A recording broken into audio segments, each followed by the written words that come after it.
Es gibt Leute, die sagen, Hildesheim? Ernsthaft? Die Region Hildesheim will Kulturhauptstadt Europas 2025 werden? Wir finden, in der Frage liegt schon ein bisschen die Antwort.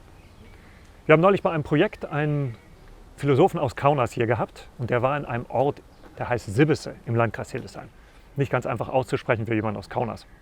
Und der hat gesagt, es sind genau Orte wie Sibbese, die die DNA Europas ausmachen.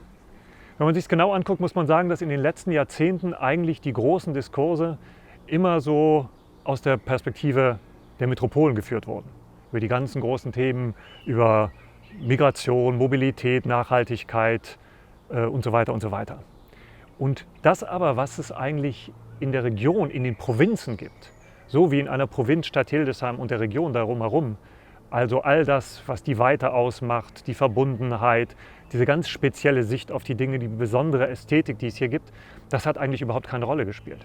Wir glauben mit vielen anderen, dass es wirklich an der Zeit ist, dass die Provinzen in diesen Diskurs zurückkehren und die wichtigen Antworten geben, die es in Europa und in der Welt braucht. Wir bewerben uns nicht, obwohl wir Provinz sind, sondern weil wir Provinz sind. Wir bewerben uns mit Rüben und Rosen. Das ist in unserer Region total wichtig. Die Rüben natürlich eins der großen Erzeugnisse unserer Landwirtschaft. Der Zucker, das weiße Gold und der Stolz der Börde. Und das heißt natürlich für uns auch immer Bodenständigkeit, manchmal ein bisschen dreckig, Gummistiefel und so eine bestimmte Art von Bauernschleue.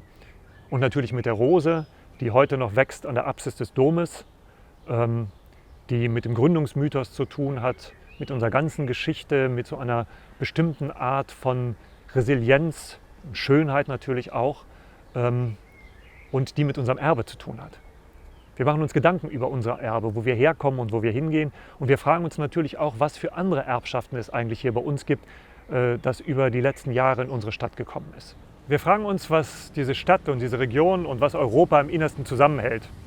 Und wir trauen der Kunst und der Kultur zu, dass sie das herausfindet und dass sie einen Sinn stiftet, der diese Gesellschaft zusammenhalten lässt.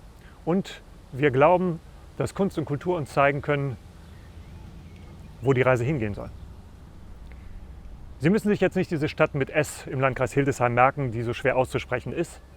Aber wir könnten uns vorstellen, dass es ganz hilfreich wäre, wenn Sie sich schon mal mit dem Gedanken vertraut machen, dass 2025 vielleicht nicht von einer European Capital of Culture, einer Kulturhauptstadt Europas, gesprochen wird, sondern von einer European Province of Culture.